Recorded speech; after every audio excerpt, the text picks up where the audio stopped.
ایک میرے ایسے امام کے سر پہ تاج خلافت آیا جسے زمانہ آج امام حسن کے نام سے یاد کرتا ہے.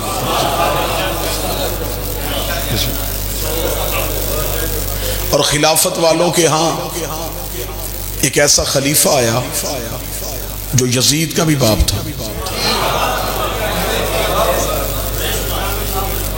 ہمارے اوپر ایک اعتراض ہوتا ہے کہ شیعہ اپنی مجلسوں میں زیادہ باتیں امام حسین کی کرتے ہیں، یہ تذکرہ حسن نہیں کرتے. حسن کا تذکرہ کیا جائے تو بڑے شجروں سے نقاب الٹ دیا جائے. مولا حسین اگر تذکرہ حسن کیا جائے تو جو احباب یہ اعتراض کرتے ہیں کہ آپ حسن کی بات نہیں کرتے، آپ اگر برداشت کریں تو پھر ہم آپ کو حسن بھی سنائیں. کوئی بندہ نہ سمجھے کہ امام حسن نے صلح کی تھی تو یہ صلح کرنا معاذ اللہ امام حسن کی نرمی تھی. امام حسن کے دور میں سرکار حسین بھی ہوتے تو وہی کرتے جو بادشاہ حسن نے کیا. اور میرے مالک حسین کے دور میں میرے شہنشاہ جناب حسن ہوتے تو میرے شہنشاہ وہی کرتے جو کریم حسین نے کیا. ہر لڑائی تلوار سے نہیں ہوتی، کوئی لڑائی حکمت سے ہوتی. جیسا کہ رسول نے مکے کے کافروں کے ساتھ صلح کی دستاویز لکھی، یہ معاذ اللہ رسالت کی کمزوری نہیں تھی، اس میں اسلام کو بچانا تھا. یہ میرے نظریے کی جیت ہے. پڑھے لکھے احباب تشریف فرمائے ہیں، میں انتہائی معلوماتی ایک موضوع انتہائی احسن طریقے سے آپ کو سنانا چاہوں. یہ ہمارے نظریے کی جیت ہے کہ جس بھی مورخ نے امام حسن کی صلح لکھی تو اس نے صلح کا عنوان لکھا صلح حسن. معاہدہ نہیں لکھا، محبت یا پیار کا لفظ نہیں لکھا، اس نے لفظ صلح لکھا. کتابوں میں بھی لفظ صلح ہے. یہ لفظ ہی ہمارے عقیدے کی جیت ہے. اب میں بتاؤں وہ کیسے. اس لیے کہ صلح دوستوں میں نہیں ہوتی، دشمنوں میں ہوتی. کسی نے امام حسن سے دشمنی کی تھی تو حسن نے صلح کی، اور جو ان کا ایک لمحے کے لیے بھی دشمن ہو وہ کل بھی لانتی تھا، وہ آج بھی. صلح بعد میں بتانا، لیکن پہلے یہ بتاؤ کہ پہلے لڑائی تھی اور دشمنی بھی تھی. ہر جنگ تلوار سے نہیں ہوتی، کوئی جنگ قلم سے ہوتی. امام حسن کے دور میں قلم تلوار تھا. امام حسن نے قلم سے اتنی خوبصورت جنگ کی کہ میرا خیال ہے کہ امام حسن حاکم شام کے ساتھ ایک سال بھی میدان جنگ میں رہتے تو شاید ہی ایسا نتیجہ نہ نکلتا جو امام حسن نے گھر بیٹھ سے نکال دیا. اب میں بتانے لگا ہوں کہ مولا حسن کی حکمت عملی کیا تھی. سب سے پہلی جیت، امام حسن نے شرطیں مانی نہیں منوائی ہیں. ڈیرے دار لوگ بیٹھے ہیں، آپ اکثر فیصلے کرتے ہیں، ہمیشہ شرطیں غالب منواتا ہے. جو صلح کرنا نہ چاہتا ہو لوگ اسے زبردستی آمادہ کرے چل کر صلح، وہ کہے گا پھر میری ایک شرط یہ ہے، ایک شرط یہ ہے، ایک شرط یہ ہے. امام حسن علیہ السلام نے حکومت والوں کی شرطیں مانی نہیں، اپنی شرطیں منوائیں. کاغذ قلم ادھر سے نہیں گیا، ادھر سے آیا. جب ادھر سے کاغذ قلم آیا تو حسن اس لمحے ہی جنگ جیت گیا. حسن نے کاغذ قلم ہاتھ میں پکڑ کے نانے کی قبر کی طرف دیکھا. اٹھ نانا، دیکھ تیرے حسن کے لڑنے کا انداز کیسا تھا. کاغذ قلم مجھے اس گھر سے آیا ہے جن سے تو نے مانگا تھا اور انہوں نے انکار کیا. تو نے کہا تھا.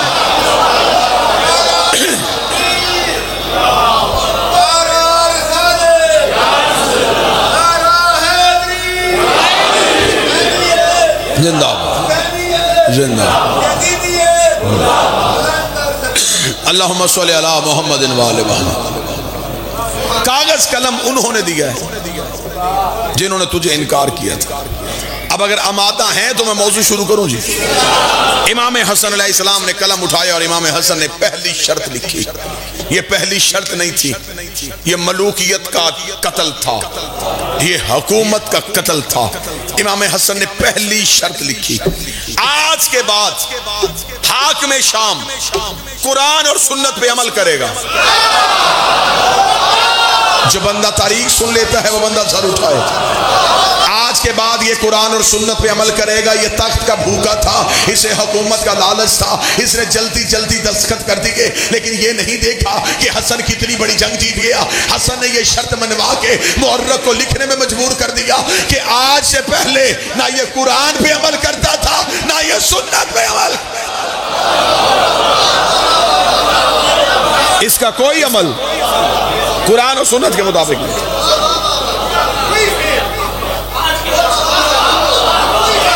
جسے زمانہ کاتب وحی لکھتا ہے، حسن اسے لکھوا رہے ہیں کہ تو قرآن اور سنت پہ عمل کرے. آج کے بعد پچھلا پورا ماضی حسن نے پہلی شرط میں ننگا کر دیا. اسلام کے لبادے میں چھپے بیٹھے تھے، حسن نے پہلی ہی شرط کے ساتھ نقاب اتار دیا.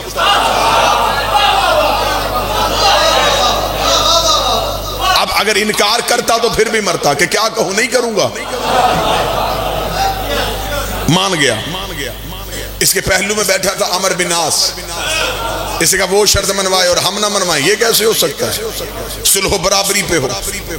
ایک شرط اس نے لکھوائی، ایک ہم لکھوائیں گے. حاکم شام نے کہا ہم کیا لکھوائیں؟ یہ میں بالکل تاریخ پڑھ رہا ہوں آپ کے ساتھ. اس نے کہا ایسے کر، تو حسن سے کہہ. اس نے قرآن اور سنت والی شرط لکھوائی. اس سے کہا لکھ کہ سیرت شیخین پر بھی عمل ہوگا. جو علی سے پہلے خلافتوں کا دور گزرا ان کی سیرت بھی چلے گی.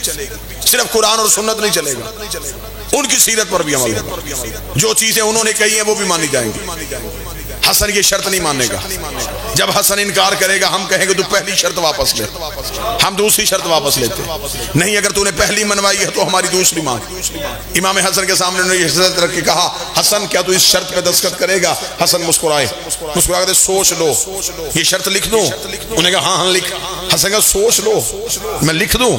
حاکم شام نے کہا ہاں لکھ، ہم لکھوا رہے ہیں. مولا حسن نے فرمایا میں مٹاؤں گا نہیں اگر میں نے لکھ دی. انہوں نے کہا ہاں لکھ، ماننے کے لیے تیار ہیں. امام حسن نے کاتب کا لکھ دے کہ سیرت شیخین پہ عمل ہوگا. یہ جملہ کہنے کے بعد حسن نے اس کا چہرہ دیکھ کے کہا تو جنگ ہار گیا ہے، تو نے یہ شرط علیحدہ لکھوا کے تاریخ کو لکھنے میں مجبور کر دیا ہے کہ وہ بھی قرآن و سنت پہ عمل نہیں کرتے. بولو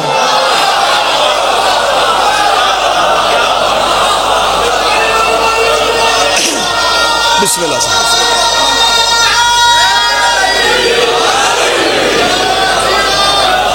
وہ بھی قرآن اور سنت میں عمل نہیں کرتا.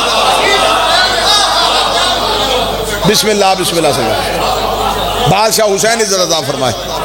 وہ بھی قرآن اور سنت میں عمل. اگر ان کا عمل قرآن اور سنت کے مطابق تھا تو علیحدہ شرط کیوں لکھوائی؟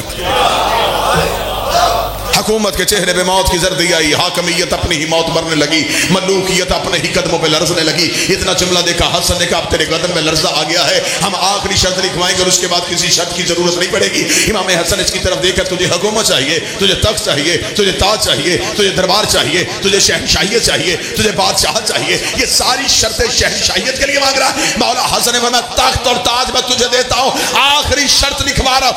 آج کے بعد کوئی کتا منبر پہ بیٹھ کے میرے باپ علی کو نہ بھونکے. اٹھا میرے باپ کی جوتی کا صدقہ.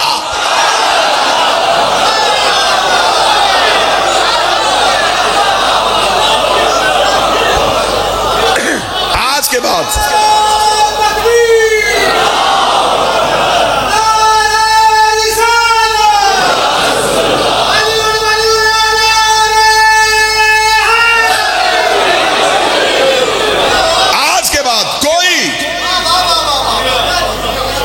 منبر پہ علی کو نہیں بھونکے گا.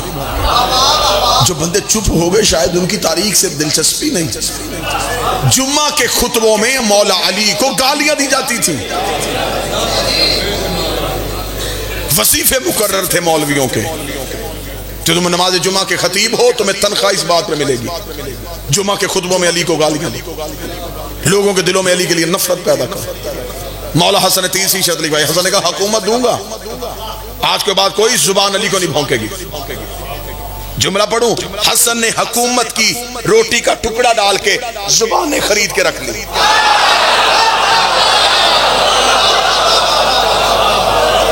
اٹھاؤ حکومت۔ یہ شرطیں نہیں تھیں، یہ رسیاں تھیں جو حسن نے حکومت والوں کے ہاتھ میں باندھ دی۔ حسن شرطیں منوا کے چلے گئے۔ اس نے پیچھے سے سوچا کہ ہم نے حسن کو بلایا تھا کہ ہم حسن سے خلافت چھینیں گے، حسن نے جو شرطیں لکھ دی ہیں، حسن تو ہمیں مجبور کر کے چلا گیا۔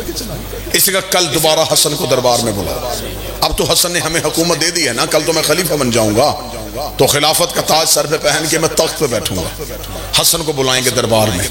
اس نے 7 بندوں کی ڈیوٹی لگائی، مغیرہ بن شعبہ کی، عمر بن عاص کی، نوفل بن خیلت کی، حارث بن زمہ کی، عتبہ بن نوفل کی۔ اس نے 7 بندے میرے ساتھ کرسیوں پہ بیٹھ جانا۔ جو ہی حسن دربار میں داخل ہو، سب سے پہلا کام یہ کرنا ہے، تم نے اٹھ کے سلام نہیں کرنا، کیونکہ خلیفہ میں ہوں۔ حسن آئے گا، حسن آ کے اپنی کرسی پہ بیٹھ جائے گا۔ دوسرا کام، جب حسن آ کے بیٹھ جائے، تم 7 بندوں نے میرے خاندان کے فضائل پڑھنے شروع کر۔ امیہ میں یہ فضائل تھے، ابو سفیان میں یہ فضیلت تھی، اس میں یہ فضیلت ہے، تم نے میرے دادا کے باپ کے فضائل پڑھنے۔ کیسا بدبخت تھا، کہہ کے فضائل پڑھوا رہا تھا۔ فضیلتیں بھی گنی چنی تھی جو بتائیں کہ تم نے کہنا ہے کہ امیر بڑے تھے، جتھے والے تھے، قبیلوں والے تھے، سردار تھے۔ 7 بندے بٹھا دیے، خود یہ بیٹھ گیا تخت پہ۔ میں ممبر کا لفظ نہیں استعمال کروں گا، تخت پہ یہ بیٹھ گیا کیونکہ حاکم تھا۔ ممبر ہمیشہ امام کے پاس ہوتا ہے، یہ تخت پہ بیٹھ گیا، یہ تخت پہ بیٹھا تھا۔ بادشاہ حسن کا پہلا قدم دربار میں آیا، پہلے قدم کا دربار میں آنا تھا۔ اب جب بندہ حسن سننے کے لیے آیا ہے، حسن کا پہلا قدم دربار میں ہے، حالت کیا ہے؟ سر پہ رسول والا امامہ، کانٹھے پہ ابو طالب والی ابا، ہاشم کی دستار کو لیے ہوئے، انگوشتی سلیمان کو پہنے ہوئے، ذوالفقار حیدری کو حمائل کیے ہوئے، مولا حسن کا پہلا قدم دربار میں آیا۔ اس جلال کے ساتھ زہرا کا بیٹا دربار میں آیا۔ یہ خود سب سے پہلے تخت سے اٹھ کے کھڑا ہو گیا۔ جب یہ خود اٹھ کے کھڑا ہوا، 7 بندوں نے کہا تو نے ہمیں کہا تھا کھڑے نہیں ہونا، اب خود کیوں کھڑا ہو گیا؟ اس لیے مجھے حسن کے پروردگار کی قسم ہے، حسن نے پہلا قدم دربار میں رکھا۔ حسن کے پیچھے آگ کا دیو آ رہا تھا، جس کے ہاتھ میں آگ کا تازیانہ تھا، اس نے میرا کان پڑ گیا، اٹھ، دیکھ نہیں رہا حسن آ گیا۔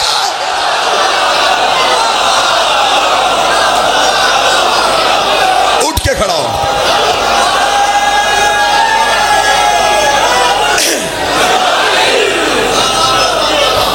اٹھ کے کھڑا ہو، دیکھ نہیں رہا حسن آ گیا۔ مولا حسن کرسی پہ بیٹھ گئے۔ 7 پالتو کتے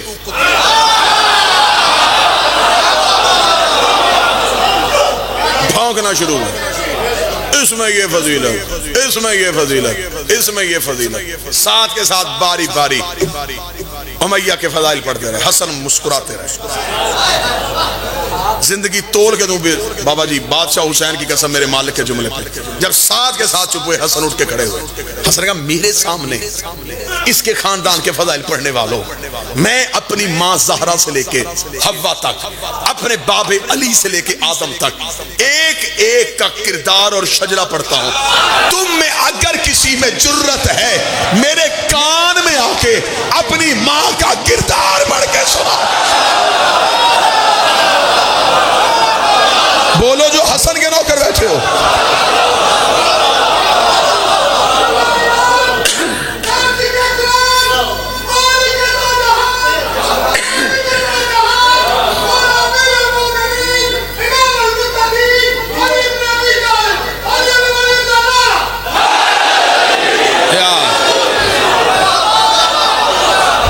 میرے کان میں آ کے، اونچی نہیں، کان میں آ کے اپنی ماں کا کردار پڑھو. میں ممبر پہ کھڑا ہوں, جملے مولا حسن کے نہ ہوتے پوری دنیا پہ مجلس سنی جا رہی ہے, دیکھی جا رہی ہے, میں کبھی ممبر پہ نہ پڑھتا. میرے مولا حسن کا اتنا جملہ کہنا دیا, پیچھے سے کہ بندہ اٹھا, اس نے میرے مولا علی کو گالی دی, گالی کا دینا تھا. حسن کا چہرہ اس کی طرف, حسن کا تو نے میرے باپ کے خلاف زبان کھولی ہے, تو اسی کا بیٹا مشہور نہیں جو تجھ سے 2 سال چھوٹا ہے.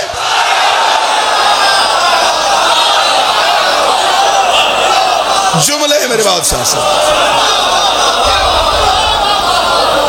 یہ کہنا تھا, پورے دربار میں سناٹا, اکیلا علی کا شیر کھڑا تھا.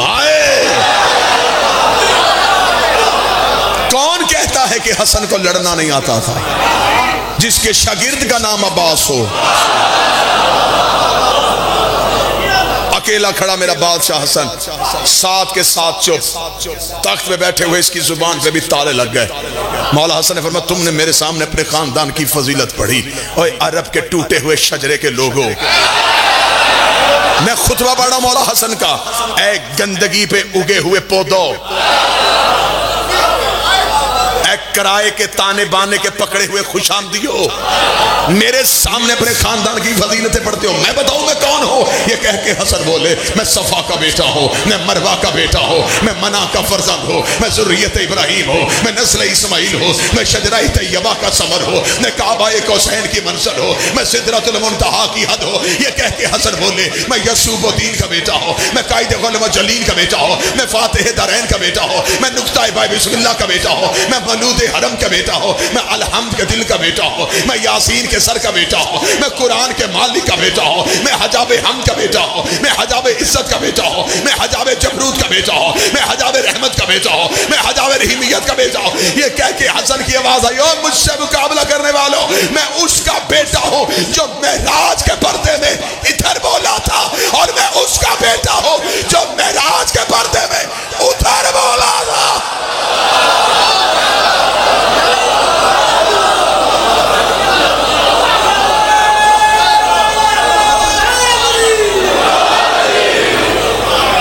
میں اس کا بیٹا ہوں جو پردے کے ادھر بولا, میں اس کا بھی بیٹا ہوں جو پردے میں ادھر بولا.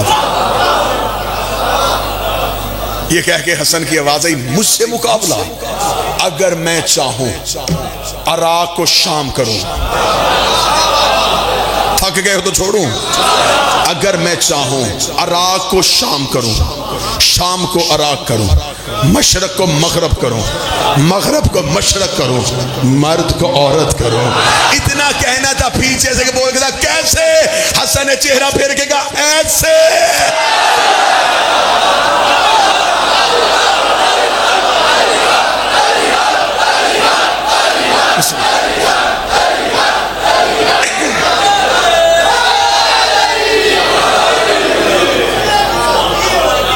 حسن کیسے؟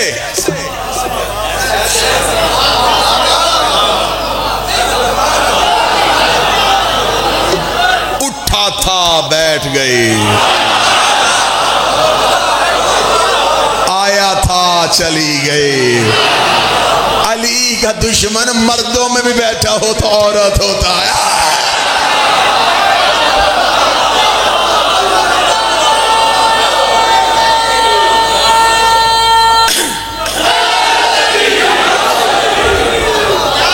دشمن مرد نہیں ہوتا, داڑھی والی عورتیں ہوتی ہیں. جسے یقین نہیں آئے تو یہ میرا جملہ تو نہیں ہے, تو میں نے محمد کی زبان سے ثابت کر سکتا ہوں. نبی نے فرمایا تھا, کل علم اسے دوں گا جو مرد ہوگا.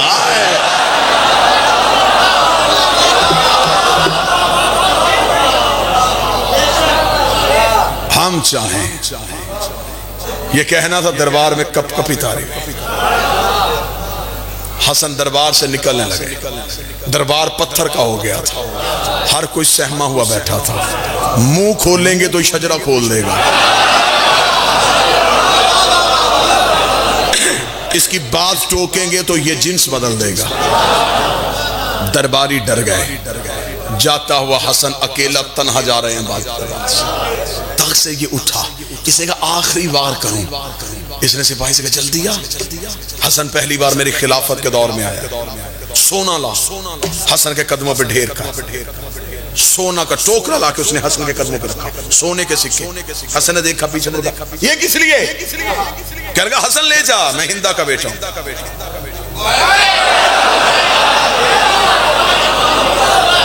بادشاہ حسن نے اس کی طرف دیکھا اور مولا حسن دربار سے باہر نکلے. بازار میں سے ایک نوکر جا رہا تھا، اس نے حسن کو دربار سے نکلا، دوڑ کے آیا، جوتا اٹھا کے قدموں پہ رکھا.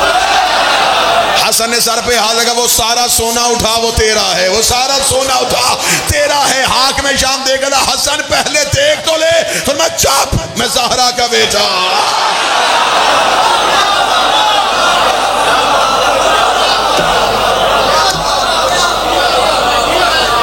تو کلیجا چوشا بسم اللہ، تخت پہ بیٹھا تھا. یہ میرے مولا حسن کا جملہ نہ ہو، میں زندگی میں کبھی منبر پہ نہ ہوں. میرے مولا حسن اس کی طرف دیکھا، یہ تخت کے آخری سیڑھی پہ بیٹھا تھا. حسن نے دربار کے دروازے پہ کھڑے ہو کے جو جملہ کہا، وہ جملہ گجرات تول کے قدر کرے. حسن اس کی طرف دیکھے کہا اتر لکڑیوں کے ڈھیر سے نیچے. یہ منبر پہ بیٹھا تھا کہ میں منبر بنا کے بیٹھا ہوں. حسن نے لکڑیوں کا ڈھیر کہہ کے زمانے کو ماننے پہ مجبور کر دیا کہ جس منبر پہ خطیب بیٹھ کے علی کو پھونکے وہ لکڑیوں کا ڈھیر ہوتا ہے، منبر رسول نہیں ہوتا. اتر.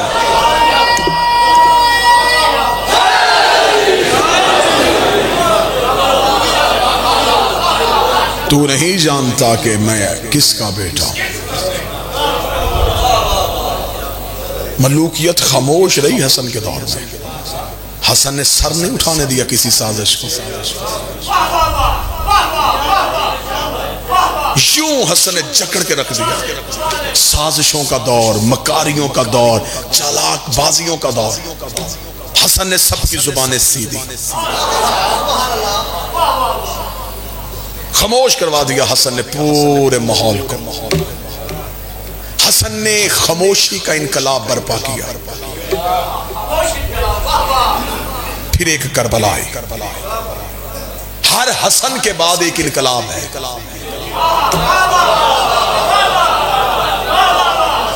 11ویں کا نام بھی حسن ہے. اس حسن کا دور دیکھو، اس حسن کا دور دیکھو. اس حسن کے دور میں بھی سازشیں تھی، اس کے دور میں بھی سازشیں تھی. اس کے بعد بھی ایک کربلا ہوئی، اس کے بعد بھی ایک انتقام لینے والا آ رہا. خاموشیوں کے ساتھ امام حسن نے ایسے مقابلہ کیا. بادشاہ حسین کی عزت کی قسم ہے کہ اگر وہ شام کے احمق پن منبر پہ پڑھے جائیں تو لوگ یقین ہی نہ کریں کہ ایسا ماحول تھا. شام جاہلوں کا مرکز تھا. آپ کیا سمجھتے ہیں کہ مولا علی تخت خلافت مدینے سے کوفہ کیوں لے کے آئے؟ سازشوں کے گڑھ کا قریب بیٹھ کے مقابلہ کر سکتے. کیسے کیسے لوگ تھے. نبی کے جانے کے بعد دین شام والوں نے کیسے بدل دیا تھا. واقعات کا انبار ہے، لیکن میں ایک واقعہ پڑھ دیتا. ایک مدینے کا تاجر شام آیا. جب وہ شام میں پہنچا تو اذان ہو رہی تھی اور مؤذن کیا کہہ رہا تھا؟ اشہد ان لا الہ الا اللہ یشہد ان محمد رسول اللہ. میں گواہی دیتا ہوں کہ اللہ ایک ہے، یہ گواہی دیتے ہیں کہ محمد اللہ کا رسول. اس مدینے کے تاجر نے اذان سنی. یہ اذان کیسی؟ وہ مسجد کی جانب دوڑا کہ جا کے مؤذن کو پوچھوں. جب وہ پہنچا تو نماز شروع ہو چکی تھی. اس نے دیکھا کہ جو نماز پڑھا رہا ہے اس کا ایک پاؤں مصلے پہ، ایک مصلے سے پائے. اس نے پیش نماز کی حالت دیکھی، وہ گھبرا گیا. اس کا مفتی کو جا کے شکایت لگاؤں کہ تیرے شہر میں اذان کیسی، تیرے شہر میں نماز کیسی. وہ پہنچا تو پتا چلا کہ مفتی صاحب تو ابھی ایک جنازہ پڑھانے کے لیے گئے. وہ پیچھے بھاگا تو اس نے منظر ہی عجیب دیکھا. ایک زندہ شخص کو رسیوں میں چارپائی میں جکڑا ہوا اور اسے رکھا ہوا اور مفتی اس کا جنازہ پڑھا اور اسے قبر میں دفنا. اس نے دور سے یہ منظر دیکھا، یہ دوڑا قاضی کے پاس. قاضی کو جا کے شکایت لگاؤں کہ تیرے شہر میں کیا ہو رہا ہے. جب وہ پہنچا تو یہ تاریخ ہے، میں آپ کے سامنے پڑھ رہا ہوں. جب یہ پہنچا تو حالت کیا ہے.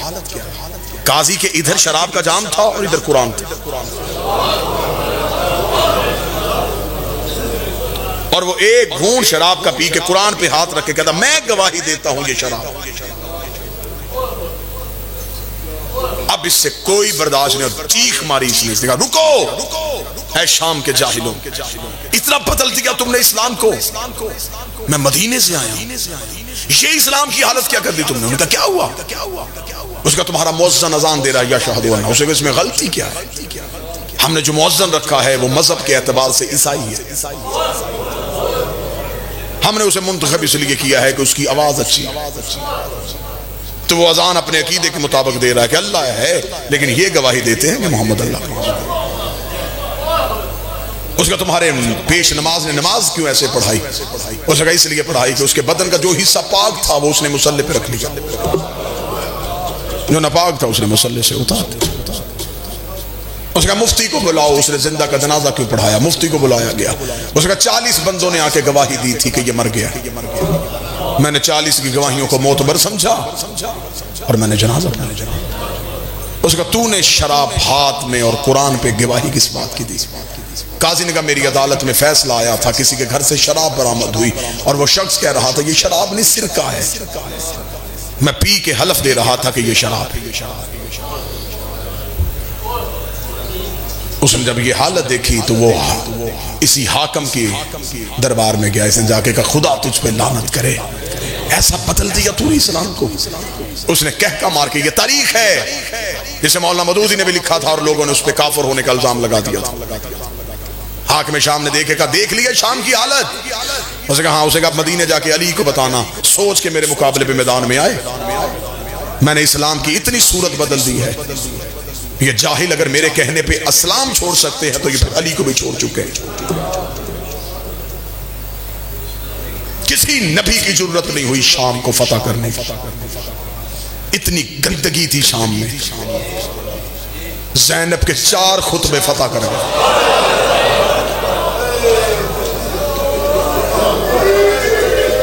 علی کوفے تک آئے، شام نہیں.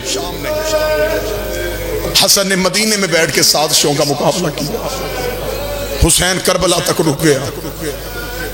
اگلی حجت رسیوں میں جکڑی تھی، رو کے کہہ رہی تھی اماں شام فتح نہیں ہونی. رو کدی سجا تو میرے ساتھ چل، شام جانے علی کی بیٹی جانے. 4 خطبے دیے، اللہ اکبر. اسلام کا علم گاڑ دیا بی بی نے شام. دربار میں کھڑے ہو کے بی بی نے کہا تھا جب اذان دی گئی تھی تم میں جرت ہے تو اس اذان میں سے میرے نانے کا نام نکالو. آسانی سے فتح ہو گئی شام. کیا سمجھتے ہو؟ کچھ نہیں لگا علی کی بیٹی. اس کو فتح کرنے کے لیے اس نے بیٹیوں کا لہو دیا ہے.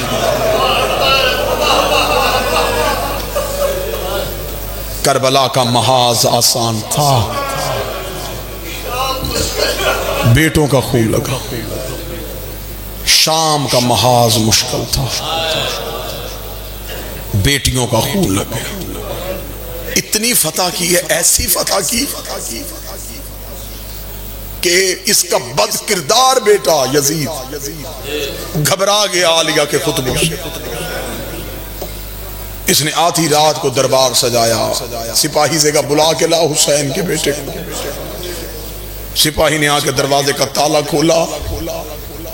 علی ابن الحسین تجھے حاکم نے دربار میں بلایا. میں غیر سید ہوں، میں جملہ ادب سے پڑھوں گا. بلایا چوتھے کو تھا، 5واں بھی ساتھ اٹھا.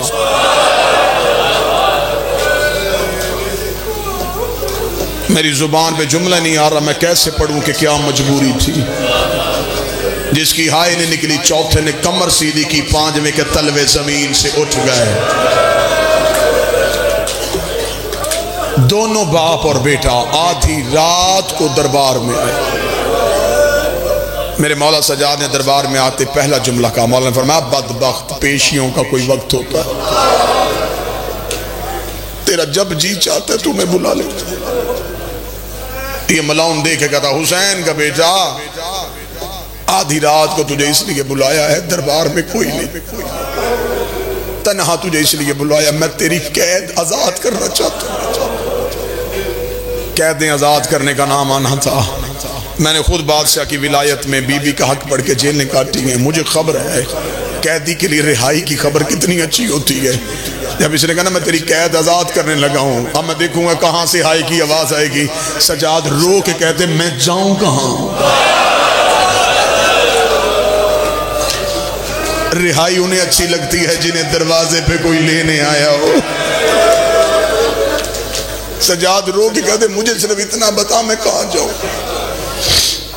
یہ کمینہ دیکھ دا مدینہ، سجاد ٹھنڈی آبار کہتے کون سا مدینہ؟ جہاں اکبر ہوتا تھا، جہاں میرا چچا عباس ہوتا تھا، جہاں میرا بابا حسین ہوتا تھا۔ وہ کمینے تو نے ہمارا مدینے میں چھوڑا ہی کیا ہے؟ یہ دیکھ لگا جہاں جانا جا، شام چھوڑ۔ مولا سجاد رو کہتے اب ہم تجھے کیا کہتے، کیوں بھیج رہا ہے ہمیں شام سے؟ شاید تمہیں کبھی بھی ممبر سے یہ وجہ نہ بتائی گئی ہو۔ میں ممبر پہ کھڑا ہو کے وجہ پڑھنے لگا ہوں، جس کی وجہ سے سجاد کی کڑیاں کھلی تھی، جس کی وجہ سے علی کی بیٹیوں کی رسیاں کھلی تھی۔ یہ کمینہ دیکھ کے کہتا ہے میں تجھے وجہ بتاؤں کیوں آزاد کر رہا ہوں؟ مولا سجاد نے کہا کیوں؟ اسے کہا میں ڈر گیا ہوں۔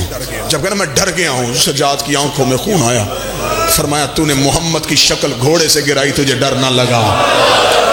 تو نے قرآن کے سینے پہ برچھی ماری، تجھے ڈر نہ لگا؟ تو نے قرآن کے ورق کچل دیے گھوڑے کے سموں کے نیچے، تجھے ڈر نہ لگا؟